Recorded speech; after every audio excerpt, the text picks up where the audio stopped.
How to develop information security architectures.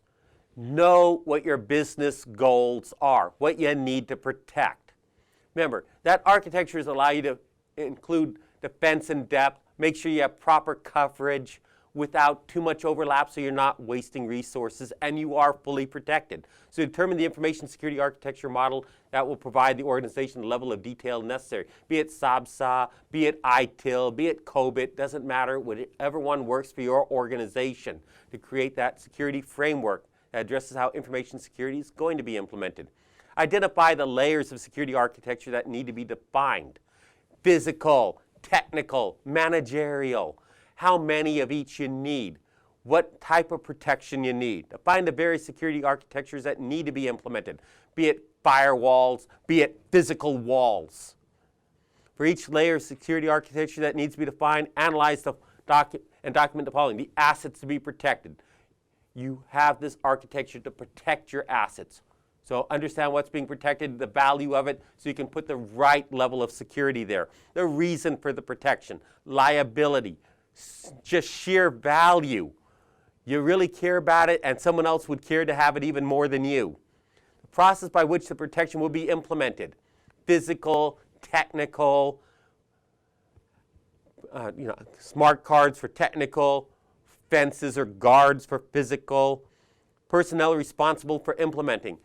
Ownership of that process, ownership of the security. Remember, accountability needs to be explicit. By assigning responsibility, someone is responsible. You go back to that person and ask why they did it this way. Why wasn't something else done? The role responsible for maintaining the process. Someone implements it. Someone sets it up. But who's going to keep it working day in, day out? Operational security. The designer sets it up, makes sure it's there. But once it's there, they don't normally run it. You have someone who sets up your network. They're not the one that manages it day to day.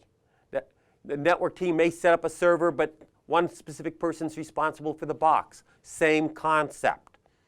The location where the protection will be applied. Physical, technological, logical.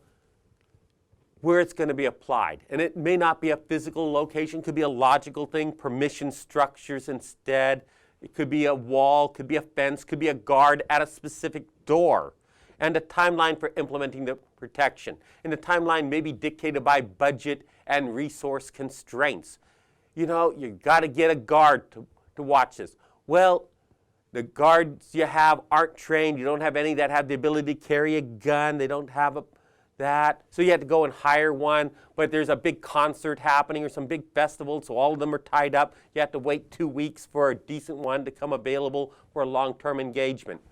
That may be a constraint there. How much they charge may be a constraint.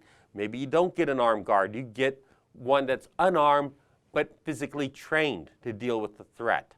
Maybe you add in some technological things because you couldn't do it because of other constraints.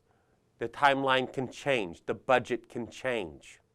And bear in mind, somehow management always says, we've run out of money. What can we take from you? So you may be expecting a budget, then have to work with less.